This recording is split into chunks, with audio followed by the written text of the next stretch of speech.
Friends, ನಮ್ಮ ಮಹಿಳೆಯರಿಗೆ ನಾವು ಗುಲಾಬಿ ಗಿಡ, ದಾಸವಾಳ ಗಿಡ ಮತ್ತು ಇನ್ನಿತರ ಕೆಲವೊಂದು ಗಿಡಗಳನ್ನು ಬೆಳೆಸಬೇಕು, ಮನೆ ಮುಂದೆ ಸುಂದರವಾಗಿ ಕಾಣೋ ಹಾಗೆ ಮಾಡ್ಕೋಬೇಕು ಅನ್ನೋದು ಎಲ್ಲರ ಆಸೆ, ಕನಸು.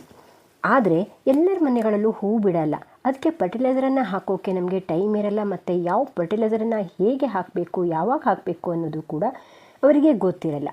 ಹಾಗಾಗಿ ನಾನು ಇವತ್ತು ನಮ್ಮ ಗಿಡಗಳು ತುಂಬ ಚೆನ್ನಾಗಿ ಬೆಳೀಲಿಕ್ಕೆ ಮತ್ತು ನಮ್ಮ ಮನೆಯಲ್ಲಿ ನಾವು ಎಸೆಯುವಂಥ ಪದಾರ್ಥಗಳಿಂದ ಮಾಡುವಂಥ ತುಂಬ ಸುಲಭವಾಗಿ ಮಾಡುವಂಥ ಒಂದು 7 ಫರ್ಟಿಲೈಸರನ್ನು ನಾನು ಇಲ್ಲಿ ಹೇಳ್ತಾ ಇದ್ದೀನಿ.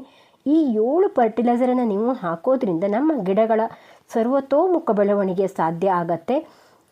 ಬನ್ನಿ ನೋಡೋಣ ಯಾವ ರೀತಿ ಈ 7 ಫರ್ಟಿಲೈಸರನ್ನು ಮಾಡಬೇಕು, ಎಷ್ಟು ಹಾಕಬೇಕು, ಹೇಗೆ ಹಾಕಬೇಕು ಮತ್ತು ಯಾವ ರೀತಿ ಹಾಕಬೇಕು ಅನ್ನೋದನ್ನೆಲ್ಲ ನಾನು ಈ ವಿಡಿಯೋದಲ್ಲಿ ಹೇಳ್ತೀನಿ. Welcome back to my channel, Jaya Hegde Kannada YouTube channel. ನಾನು ಜಯ. ನೀವು ಇನ್ನೂ ನನ್ನ ಚಾನಲ್ನ ಸಬ್ಸ್ಕ್ರೈಬ್ ಮಾಡದೆ ನೋಡ್ತಾ ಇದ್ದರೆ ಸಬ್ಸ್ಕ್ರೈಬ್ ಮಾಡ್ಕೊಂಡು ನೋಡಿ. ನಾನು ಇದೇ ರೀತಿಯ ಒಳ್ಳೊಳ್ಳೆ ಟಿಪ್ಸ್ಗಳನ್ನು ಮತ್ತು ಗಿಡಗಳ ಆರೈಕೆ ಮತ್ತು ಪಾಟ್ ಮಾಡೋದು ಎಲ್ಲವನ್ನು ನಾನು ನನ್ನ ವಿಡಿಯೋದಲ್ಲಿ, ನನ್ನ ಚಾನಲಲ್ಲಿ ಹಾಕಿದ್ದೀನಿ. ನೀವು ಎಲ್ಲ ವಿಡಿಯೋಸ್ ನೋಡಬೇಕು ಅಂದರೆ ನನ್ನ ಚಾನಲ್ನ ಸಬ್ಸ್ಕ್ರೈಬ್ ಮಾಡ್ಕೊಳ್ಳಿ. ಹಾಗೆ ಒಂದು ಲೈಕ್ ಮಾಡಿಬಿಡಿ ಫ್ರೆಂಡ್ಸ್. ನಿಮ್ಮ ಲೈಕ್ ನನಗೆ ಮತ್ತಷ್ಟು ವಿಡಿಯೋಸನ್ನು ಮಾಡಲಿಕ್ಕೆ ಹೆಲ್ಪ್ ಆಗುತ್ತೆ. ಇದು 7 ಫರ್ಟಿಲೈಸರನ್ನು ನಾನು ಇವತ್ತು ಮಾಡಿ ತೋರಿಸ್ತಾ ಇದ್ದೀನಿ.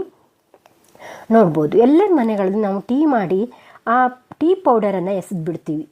ಟೀ ಕುಡಿಯೋರು ಒಬ್ಬರಾರು ಇದ್ದೇ ಇರ್ತಾರೆ ಅಲ್ಲವಾ ಮನೆಯಲ್ಲಿ. ಹಾಗಾಗಿ ನೋಡಿ, ನಾನು ಈ ಟೀ ಪೌಡ್ರನ್ನು, ಇದರಲ್ಲಿ ನೈಟ್ರೋಜನ್ ಹೇರಳವಾಗಿರುತ್ತೆ. ಇದನ್ನು ಹಾಕೋದ್ರಿಂದ ನಮ್ಮ ಗಿಡಗಳು ತುಂಬ ಚೆನ್ನಾಗಿ ಬರುತ್ತೆ. ಹಾಗೆ ಅದಕ್ಕೆ ಸ್ವಲ್ಪ ಹಾಲನ್ನು ಹಾಕ್ಕೋತೀನಿ. ಅಂದರೆ ಒಂದು ಸಾರಿ ನೀರನ್ನು ತೆಗೆದು ಸಕ್ಕರೆ ಹಾಕಿದರೆ ಹಾಗೆ ಹಾಕೋ ಹಾಗಿಲ್ಲ, ಇರುವೆಗಳು ಬಂದುಬಿಡತ್ತೆ. ಹಾಗಾಗಿ ಆಮೇಲೆ ಸ್ವಲ್ಪ ಹಾಲನ್ನು ಹಾಕ್ತೀನಿ. ನಾನು ಅದಕ್ಕೆ ಹಾಲನ್ನು ಹಾಕಿ 1 ಡೇ ಹಾಗೆ ಇಡ್ತೀನಿ. ಇಲ್ಲಾಂದರೆ ನೀವು ಹಾಗೆ ಡೈರೆಕ್ಟ್ ಕೂಡ ಹಾಕ್ಬೋದು. 1 ಡೇ ಹಾಗೆ ಇಟ್ಟಾಗ ಮತ್ತೊಂದಷ್ಟು ಅದು ಅಲ್ಲಿ ಮೈಕ್ರೋಬ್ಸ್ಗಳು ಆಗತ್ತೆ. ಅದನ್ನು ನೀವು ಒಂದು ಗಿಡಕ್ಕೆ 2 ಸ್ಪೂನ್ ಟೀ ಪೌಡ್ರನ್ನು, ಅಂದರೆ 2 ಸ್ಪೂನ್ ಹಾಕಿ ಟೀ ಮಾಡಿರೋ ಸೋಸಿರುವಂಥ ಟೀ ಪೌಡ್ರನ್ನು ಹಾಕ್ಬೋದು. ಇಲ್ಲಾಂದರೆ ನೀವು ಡೈರೆಕ್ಟಾಗಿ ಅಂದರೆ ಯೂಸ್ ಮಾಡದೇ ಇರೋವಂಥ ಟೀ ಪೌಡ್ರನ್ನು ಕೂಡ ಹಾಕ್ಬೋದು. ಆದರೆ 1 ಸ್ಪೂನನ್ನು 1 ಗ್ಲಾಸ್ ನೀರಿಗೆ ಹಾಕ್ಕೊಂಡು ಹಾಕ್ಬೋದು. ಮತ್ತು ಸಕ್ಕರೆ ಹಾಕಿಲ್ಲದೆ ಇರೋದಾದರೆ ನೀವು ಹಾಗೆ ಹಾಕ್ಬೋದು. ಇಲ್ಲಾಂದರೆ ಅದನ್ನು ಸ್ವಲ್ಪ ಒಂದು ಸಾರಿ ನೀರನ್ನು ತೆಗೆದು ಆ ಸಕ್ಕರೆ ಅಂಶ ಹೋಗೋವರೆಗೆ ಅದನ್ನು ಹಾಕಿ ಆಮೇಲೆ ಹಾಕ್ಬೋದು. ನೋಡ್ಬೋದು, ನಾನಿಲ್ಲಿ 10 ಇಂಚ್ ಪಾಟ್ಗೆ 1 ಗ್ಲಾಸ್ ಆ ಟೀ ಪುಡಿ ಸಮೇತವಾಗಿ ಆ ನೀರನ್ನು ಹಾಕ್ತೀನಿ. ಆ ಟೀ ಪುಡಿ ಸಮೇತವಾಗಿ ನೀರನ್ನು ಹಾಕಿದಾಗ ಗಿಡ ತುಂಬ ಚೆನ್ನಾಗಿ ಬೆಳೆಯುತ್ತೆ. ಆ ಟೀ ಪುಡಿ ನಮ್ಮ ಗಿಡದ ಹೊಸ ಚಿಗುರು ಬರಲಿಕ್ಕೆ ಹೆಲ್ಪ್ ಆಗುತ್ತೆ. ನಾವು ಕಟಿಂಗೆಲ್ಲ ಮಾಡ್ತೀವಲ್ಲ, ಆ ಟೈಮಲ್ಲಿ ಇದನ್ನು ಹಾಕಬೇಕು.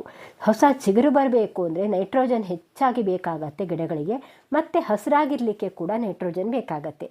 ಆ ಸಂದರ್ಭಗಳಲ್ಲಿ ನಾವು ಟೀ ಪೌಡ್ರನ್ನು ಹಾಕೋದ್ರಿಂದ ಬೇಗ ಹೊಸ ಚಿಗುರು ಬರಲಿಕ್ಕೆ, ದಪ್ಪನಾಗಿ ಚಿಗುರು ಬರಲಿಕ್ಕೆ ಹೆಲ್ಪ್ ಆಗುತ್ತೆ. ಆದರೆ ಇದನ್ನು ತಿಂಗಳಿಗೆ 1 ಸಾರಿ ಹಾಕ್ಬೋದು. ನೀವು ಡೈಲಿ ಒಂದೊಂದು ಗಿಡಕ್ಕೆ ಹಾಕ್ತಾ ಹೋಗ್ಬೋದು. ಹಾಗೆ ನೋಡಿ, ನಾವು ದಿನ ಕಿಚನ್ನಲ್ಲಿ ಒಂದಷ್ಟು ವೇಸ್ಟ್ಗಳು, ಅಂದರೆ ಸಿಪ್ಪೆಗಳನ್ನು ಎಸಿತೀವಿ. ಬೀಟ್ರೂಟ್ ಸಿಪ್ಪೆ ಆಗಿರ್ಬೋದು, ಆಲೂಗಡ್ಡೆ ಸಿಪ್ಪೆ ಆಗಿರ್ಬೋದು, ಯಾವುದೇ ರೀತಿಯ ಸಿಪ್ಪೆ ಆಗಿದ್ರೂ ಅದರಲ್ಲಿ ಪೋಷಕಾಂಶಗಳು ಹೇರಳವಾಗಿರುತ್ತೆ. ಪೊಟ್ಯಾಷಿಯಮ್, ಕ್ಯಾಲ್ಸಿಯಂ ಎಲ್ಲ ಇರುತ್ತೆ. ನಮ್ಮ ಗಿಡಗಳು ಹೂ ಬಿಡಬೇಕು ಅಂದರೆ ಪೊಟ್ಯಾಷಿಯಮ್ ಅಗತ್ಯವಾಗಿ ಬೇಕಾಗತ್ತೆ. ಆ ಕಿಚನ್ನಲ್ಲಿರುವಂಥ ಆ ಸಿಪ್ಪೆಗಳನ್ನು 1 ದಿನ ನೀರಿಗೆ ಹಾಕಿ ಇಡಿ. ನೋಡಿ ಎಷ್ಟು ಚೆನ್ನಾಗಿ ಆ ಬೀಟ್ರೂಟ್ ಸಿಪ್ಪೆಯಲ್ಲಿರೋ ಅಂಶ ಎಲ್ಲ ಬಿಟ್ಕೊಂಡಿದೆ. ಇದಕ್ಕೆ ಸ್ವಲ್ಪ ಪವರ್ ಇರುತ್ತೆ. ಹಾಗಾಗಿ ಇದಕ್ಕೆ 1:2 ರೇಷದಲ್ಲಿ ತಗೊಳ್ಳಿ. ಅಂದರೆ ಆ ನೀರನ್ನು ತೆಕ್ಕೊಂಡು ಅದಕ್ಕೆ ಎಷ್ಟು ರಸ ಇದೆಯೋ ಅಷ್ಟೇ ನೀರನ್ನು ಹಾಕಿ ನಾವು ಹಾಕ್ಬೋದು. ನಾನಿಲ್ಲಿ ಎಲ್ಲವನ್ನು 1 ಗ್ಲಾಸ್ ಅಳತೆಯಲ್ಲಿ ಹೇಳಿದ್ದೀನಿ. ನೀವು ಬೇಕಾದರೆ ಸ್ವಲ್ಪ ಜಾಸ್ತಿ ಇದೆ ಅನ್ನೋವಾಗ ನೀವು ಜಾಸ್ತಿ ಪ್ರಮಾಣದಲ್ಲಿ ಮಾಡಿ ಡೈಲಿ ಒಂದೊಂದು ಗಿಡಕ್ಕೆ ಅಥವಾ 2 ಗಿಡಕ್ಕೆ ಎಷ್ಟು ಗಿಡಕ್ಕೆ ಬರುತ್ತೋ ಅಷ್ಟು ಗಿಡಕ್ಕೆ ಹಾಕ್ತಾ ಬನ್ನಿ. ನೀವು ಇದನ್ನು ಕೂಡ 1 ವಾರಕ್ಕೆ 1 ಸಾರಿ ಹಾಕಿದರೆ ಸಾಕಾಗತ್ತೆ. ನಾನೀಗ ಯಾವ ಫರ್ಟಿಲೈಸರ್ ಹೇಳ್ತೀನೋ ವಾರಕ್ಕೆ 1 ಸಾರಿ ಹಾಕಿ, ಮತ್ತೆ ಹಾಕೋಕ್ಕೆ ಹೋಗಬೇಡಿ. ಈ ವಾರ ಇದನ್ನು ಹಾಕಿದರೆ ಮುಂದಿನ ವಾರ ಮತ್ತೊಂದು ಫರ್ಟಿಲೈಸರನ್ನು ಹಾಕ್ಬೋದು. ಓವರ್ ಫರ್ಟಿಲೈಸರ್ ಕೂಡ ಆಗಬಾರ್ದು ಯಾವುದೇ ಗಿಡಕ್ಕಾದರೂ. ನೋಡಿ, ಗಿಡದ ಸುತ್ತ ಹಾಕಿ, ಒಂದೇ ಕಡೆ ಹಾಕಬೇಡಿ. ಗಿಡದ ಸುತ್ತ ಹಾಕೋದ್ರಿಂದ ಬೇರಿಗೆ ಎಲ್ಲ ಚೆನ್ನಾಗಿ ಹೀರ್ಕೊಳ್ಳುತ್ತೆ. ನಾವು ಒಂದೇ ಕಡೆ ಹಾಕಿಬಿಟ್ರೆ ಅದು ಕೆಳಗಡೆ ಇಳಿದು ಹೋಗಿಬಿಡತ್ತೆ. ಹಾಗಾಗಿ ಎಲ್ಲ ಮಣ್ಣಿಗೂ ಅದು ಸೇರೋ ಹಾಗೆ ಹಾಕ್ಕೊಳ್ಳಿ. ನೋಡ್ಬೋದು, ಆ ದಿನ ಬೇರೆ ನೀರನ್ನು ಹಾಕಬೇಡಿ. ಹಾಗೆ ನೋಡಿ, ನಾವು ಬಾಳೆಹಣ್ಣು ಸಿಪ್ಪೆನ ತಿಂದು ಎಸೆದು ಬಿಡ್ತೀವಿ ಅಲ್ವಾ, ಬಾಳೆಹಣ್ಣನ್ನು ತಿಂದು ಸಿಪ್ಪೆನ ಎಸೆದು ಬಿಡ್ತೀವಿ. ಅದರ ಬದಲು ನಾವು ನಮ್ಮ ಗಿಡಗಳಿಗೆ ಹಾಕೋದ್ರಿಂದ ಇದರಲ್ಲಿ ಪೊಟ್ಯಾಷಿಯಂ ಹೆಚ್ಚಾಗಿರುತ್ತೆ. ನಾವು ಇದನ್ನು ನೀರಿಗೆ ಹಾಕಿ ಮಿಕ್ಸ್ ಮಾಡಿ ಕೂಡ ಹಾಕ್ಬೋದು, ಇಲ್ಲ ಒಣಗಿಸಿ ಪೌಡ್ರ್ ಮಾಡಿ ಆ ಪೌಡ್ರನ್ನ ನೀರಿಗೆ ಹಾಕಿ ಕೂಡ ಹಾಕ್ಬೋದು, ಇಲ್ಲ ಒಣಗಿಸಿ ಆ ಪೌಡ್ರನ್ನು ಕೂಡ ಗಿಡದ ಬುಡದಲ್ಲಿ ಹಾಕ್ಬೋದು. ನೋಡಿ, ಇದೆಲ್ಲ ತುಂಬ ಈಸಿಯಾಗಿರುವಂಥ ಮೆಥಡು. ನೋಡಿ, ನಾನು ಒಂದು ದಿವಸ ಹಾಗೆ ಇಟ್ಟು ಅದನ್ನು 1 ಗ್ಲಾಸಷ್ಟು ತೋರಿಸಿದ್ದೀನಿ ನಾನು ಎಲ್ಲವನ್ನು. ನೋಡಿ, ನೀರು ಬಿಟ್ಕೊಂಡಿದೆ, ಅದನ್ನು ನಾನು ಇವತ್ತು ಬೇರೆ ಗಿಡಕ್ಕೆ ಹಾಕ್ತೀನಿ.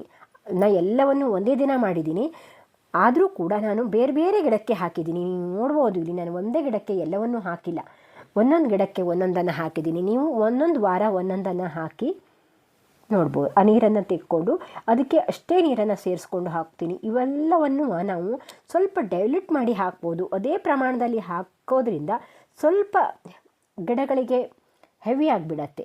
ನೋಡಿ, ನಾನು ಈ ಬಾಳೆಹಣ್ಣು ಸಿಪ್ಪೆನೂ ಕೂಡ ಅಷ್ಟೇ ನೀರನ್ನು ಹಾಕ್ತೀನಿ. ನೀರನ್ನು ಹಾಕ್ಕೊಂಡಿರೋದು ಇಲ್ಲಿ ಮಿಸ್ ಆಗಿದೆ. ಹಾಗೆ ಗಿಡದ ಸುತ್ತ ಹಾಕಿದ್ದೀನಿ.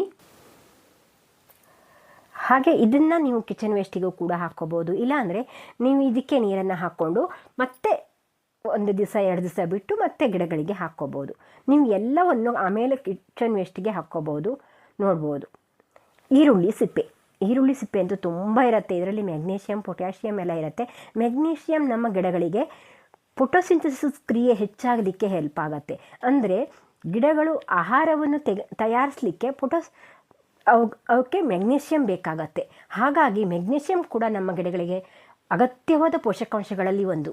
ಹಾಗಾಗಿ ಈ ಈರುಳ್ಳಿ ಸಿಪ್ಪೆನ ಹಾಕೋದ್ರಿಂದ ಮೆಗ್ನೀಷಿಯಮ್, ಪೊಟ್ಯಾಷಿಯಮ್ ಎಲ್ಲ ಸಿಗೋದ್ರಿಂದ ಮತ್ತು ಸೂಕ್ಷ್ಮ ಪೋಷಕಾಂಶಗಳು ಇದರಲ್ಲಿರುತ್ತೆ ಈರುಳ್ಳಿ ಸಿಪ್ಪೆ, ಬೆಳ್ಳುಳ್ಳಿ ಸಿಪ್ಪೆಯಲ್ಲಿ.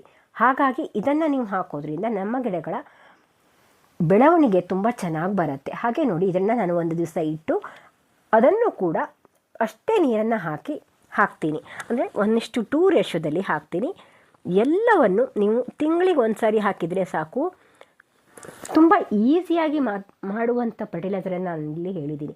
ಮತ್ತು ನಮ್ಮ ಮನೆಯಲ್ಲಿ ದಿನ ಬಳಕೆಯ ಆಗುವಂಥ ವಸ್ತುಗಳನ್ನೇ ಬಳಸ್ಕೊಂಡು ನಾವು ಗಿಡದ ಆರೋಗ್ಯವನ್ನು ಹೆಚ್ಚು ಮಾಡ್ಕೋಬೋದು. ನೋಡ್ಬೋದು, ಇದಕ್ಕೆ ಮತ್ತಷ್ಟೇ ನೀರನ್ನು ಹಾಕ್ಕೊಂಡು ನಾನು ಇಲ್ಲಿ 2 ಗ್ಲಾಸ್ ಆಗಿದೆಯಲ್ಲ, ಹಾಗಾಗಿ ಇಲ್ಲಿ 2 ಗಿಡಕ್ಕೆ ಹಾಕ್ತೀನಿ.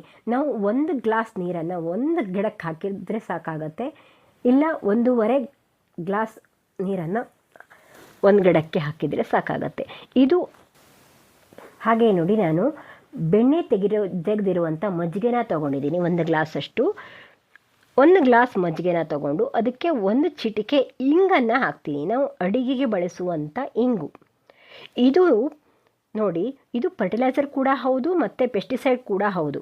ಹಾಗಾಗಿ ನಮ್ಮ ಗಿಡಗಳು ಹೆಲ್ದಿಯಾಗಿ ಬರೋಕ್ಕೆ ಇದು ಹೆಲ್ಪ್ ಆಗುತ್ತೆ. ಮತ್ತು ರೋಗ ಬಂದರೂ ಕೂಡ ಇದರಲ್ಲಿ ಹತೋಟಿ ಆಗತ್ತೆ. ಹಾಗೆ ನೀವು ಈ 7 ಫರ್ಟಿಲೈಸರನ್ನು ಬಳಸ್ಕೊಂಡ್ರೆ ನಿಮ್ಮ ಗಿಡ ಆರೋಗ್ಯವಾಗಿ ಬೆಳೆಯುತ್ತೆ. ನೋಡ್ಬೋದು, ಮಜ್ಜಿಗೆಗೆ ಹಾಕಿ 1 ದಿನ ಹಾಕ್ತೀನಿ. ಇದು 2 ದಿವಸ ಫ್ರಿಜ್ಜಲ್ಲಿ ಇಡದೆ ಹಾಗೆ ಇಟ್ಟಿರೋ ಅಂಥ ಮಜ್ಜಿಗೆ, ಬೆಣ್ಣೆ ತೆಗೆದಿರೋದು. ಅದಕ್ಕೆ 1 ಚಿಟಿಕೆ ಇಂಗನ್ನು ಹಾಕಿದ್ದೀನಿ. ನೋಡ್ಬೋದು ನೀವು ಇಲ್ಲಿ ಎಷ್ಟು ಚೆನ್ನಾಗಿ ಅದು ಹುಳಿ ಬಂದಿದೆ, ಮತ್ತಷ್ಟು ಪೋಷಕಾಂಶಗಳು ಅದರಲ್ಲಿ ಉತ್ಪನ್ನ ಆಗಿದೆ. ನೀವು ಇದು ಎಲೆ ಮೊರಟು ರೋಗ ಇವಕ್ಕೆಲ್ಲ ನೀವು ಸ್ಪ್ರೇ ಕೂಡ ಮಾಡ್ಬೋದು. ಗಿಡಗಳಿಗೆ ಸ್ಪ್ರೇ ಕೂಡ ಮಾಡಬೇಕು ಮತ್ತು ಇದನ್ನು ಗಿಡದ ಬುಡದಲ್ಲೂ ಹಾಕಬೇಕು.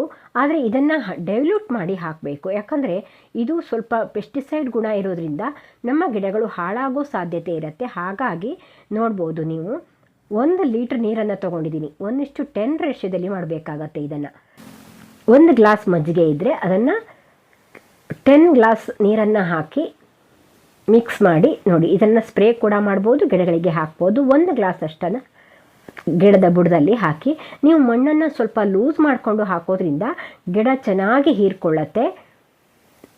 ನೋಡ್ಬೋದು, ನಾನು ಈಗಿತ್ತಲಾಗಿ ಮಣ್ಣನ್ನು ಲೂಸ್ ಮಾಡಿ ಹಾಕಿದ್ದೆ, ಹಾಗಾಗಿ ನನ್ನ ಮಣ್ಣೆಲ್ಲ ತುಂಬ ಲೂಸಾಗೇ ಇದೆ. ನಾನು ಇವತ್ತು ಏನೂ ಹಾಕಲ್ಲ, ಲೂಸ್ ಮಾಡಲ್ಲ. ಎಲ್ಲ ಗಿಡಕ್ಕೂ ನಾನು ಇವತ್ತು ಹಾಕ್ತೀನಿ. ನಾನು ವಾರ ಹಾಕ್ತಾ ಇರೋದ್ರಿಂದ ವಾರಕ್ಕೊಂದ್ಸತಿ ಯಾವುದಾದ್ರೂ ಫರ್ಟಿಲೈಸರನ್ನ ಹಾಕೋದ್ರಿಂದ ನನಗೆ ಅಷ್ಟೊಂದು ಟೈಟ್ ಆಗಲ್ಲ ಮಣ್ಣು. ಜೀವಾಣುಗಳು ಅಲ್ಲಿ ಉತ್ಪತ್ತಿ ಆಗೋದ್ರಿಂದ ಮಣ್ಣು ಲೂಸ್ ಆಗುತ್ತೆ. ಇದನ್ನು ಹಾಕೋದ್ರಿಂದ ಮಣ್ಣು ಲೂಸ್ ಆಗುತ್ತೆ, ಅಲ್ಲಿ ಮೈಕ್ರೋಬ್ಸ್ಗಳು ಹೆಚ್ಚಾಗತ್ತೆ, ರೋಗ ನಿರೋಧಕ ಶಕ್ತಿ ಹೆಚ್ಚಾಗತ್ತೆ. ಇದನ್ನೆಲ್ಲ ಹಾಕೋದ್ರಿಂದ ನಮ್ಮ ಗಿಡಗಳಿಗೆ ನೋಡಿ, ಮೆಣಸಿನ ಗಿಡ ಮೊರಟು ರೋಗ ಬರುತ್ತಲ್ಲ, ಮತ್ತು ಕೆಲವೊಂದು ಗಿಡ ಮೊರಟು ರೋಗ ಬರುತ್ತೆ, ದಾಸವಾಳ ಗಿಡ ಎಲ್ಲ. ಆ ದಾಸವಾಳ ಗಿಡಕ್ಕೂ ಇದನ್ನು ಹಾಕೋದ್ರಿಂದ ಪೆಸ್ಟಿಸೈಡ್ ಆಗೋ ಕೆಲಸ ಮಾಡುತ್ತೆ. ಈ ಸಣ್ಣ ಹೇನೆಲ್ಲ ಬರುತ್ತಲ್ಲ, ಆ ಟೈಮಲ್ಲಿ ಇದನ್ನು ಸ್ಪ್ರೇ ಮಾಡಿ ಕಂಟ್ರೋಲ್ ಆಗತ್ತೆ.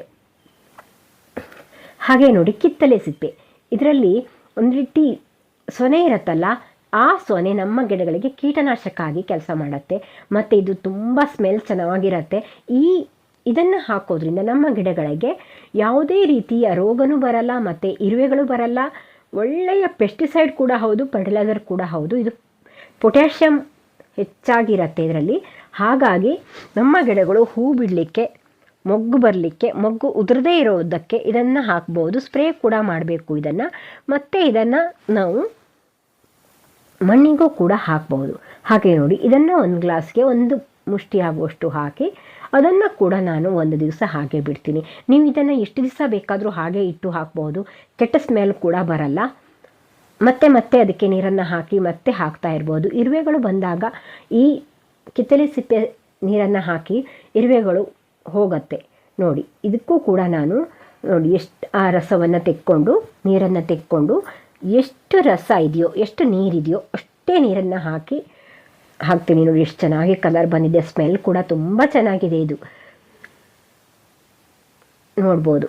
ಅಷ್ಟೇ ನೀರನ್ನು ಹಾಕಿ ನಾನು ಹಾಕ್ತೀನಿ. ನಾನಿಲ್ಲಿ ಗುಲಾಬಿ ಗಿಡಕ್ಕೆ ಒಂದೇ ಹಾಕಿ ತೋರಿಸ್ತಾ ಇದ್ದೀನಿ. ನೀವು ಇದನ್ನೆಲ್ಲ ಯಾವ ಗಿಡಕ್ಕೆ ಬೇಕಾದರೂ ಹಾಕ್ಬೋದು. ಮತ್ತು ನೀರ್ಸೋಣೆ ಗಿಡಕ್ಕೆ ಎಲ್ಲವನ್ನೂ ಹಾಕಬೇಡಿ, ಇವನ್ನೆಲ್ಲ ಹಾಕ್ಬೋದು. ಇದನ್ನು ಹಾಕ್ಬೋದು ನೀರ್ಸೊಣೆ ಗಿಡಕ್ಕೆ. ಮತ್ತು ಮಜ್ಜಿಗೆನ ಹಾಕೋಕ್ಕೆ ಹೋಗಬೇಡಿ, ಇಂಗನ್ನು ಹಾಕಿರ್ತೀವಲ್ಲ, ಹಾಗಾಗಿ ಹುಳಿ ಮಜ್ಜಿಗೆ ಹಾಕೋದ್ರಿಂದ ಸ್ವಲ್ಪ ಸುಟ್ಟಾಗತ್ತೆ ಆ ಎಲೆಗಳು. ಹಾಗಾಗಿ ಇವನ್ನೆಲ್ಲ ಹಾಕ್ಬೋದು ನಾವು. ಹಾಗೆ ಇದು ಅಕ್ಕಿ ತೊಳೆದ ನೀರು. ನೀವು ಅಕ್ಕಿ ತೊಳೆದ ನೀರು, ಬೇಳೆ ತೊಳೆದ ನೀರು ಅವನ್ನೆಲ್ಲ ಎಸೆಯೋ ಬದಲು, ಸಿಂಕಿಗೆ ಹಾಕೋ ಬದಲು ನಮ್ಮ ಗಿಡಗಳಿಗೆ ಹಾಕೋದ್ರಿಂದ ಗಿಡಗಳು ತುಂಬ ಚೆನ್ನಾಗಿ ಬೆಳೀಲಿಕ್ಕೆ ಅವಕ್ಕೆ ಹೆಲ್ಪ್ ಆಗತ್ತೆ, ಚೆನ್ನಾಗಿ ಬರುತ್ತೆ. ಇದನ್ನು ಕೂಡ ನೀವು ಹಾಕ್ಬೋದು. ಅದನ್ನು ಕೂಡ ಒಂದು ದಿನ ಇಟ್ಟು ಆಮೇಲೆ ಗಿಡಗಳಿಗೆ ಹಾಕ್ಬೋದು. ಇದನ್ನು ಡೈರೆಕ್ಟಾಗಿ ಹಾಕ್ಬೋದು, ಮತ್ತು ನೀರನ್ನು ಮಿಕ್ಸ್ ಮಾಡೋ ಅವಶ್ಯಕತೆ ಇಲ್ಲ. ಎಲ್ಲ ಗಿಡಗಳಿಗೂ ಹಾಕ್ಬೋದು. ನಾನು ಈಗ ಹೇಳಿರುವ ಫರ್ಟಿಲೈಸರ್ನ ನೀವು ದಿನ ಒಂದೊಂದು ಗಿಡಕ್ಕೆ ಹಾಕ್ಬೋದು, ಇಲ್ಲ ದಿನ ಒಂದೊಂದು ಒಂದೊಂದು ಪಾರ್ಟ್ ಮಾಡಿಕೊಂಡು ಎಲ್ಲ ಗಿಡಗಳಿಗೆ ಹಾಕ್ಬೋದು. ವಾರಕ್ಕೆ ಒಂದು ಸಾರಿ ಬರುವಂತೆ ನೋಡ್ಕೊಳ್ಳಿ. ಪ್ರತಿ ವಾರ ಒಂದೊಂದು ಫರ್ಟಿಲೈಸರನ್ನು ಹಾಕ್ತಾ ಬನ್ನಿ. ಇನ್ನೇನಾದರೂ ಡೌಟ್ ಇದ್ದರೆ ಕಾಮೆಂಟ್ ಮಾಡಿ. ಹಾಗೆ ಒಂದು ಲೈಕ್ ಮಾಡಿಬಿಡಿ, ಸಬ್ಸ್ಕ್ರೈಬ್ ಮಾಡಿ. Thank you for watching. Bye.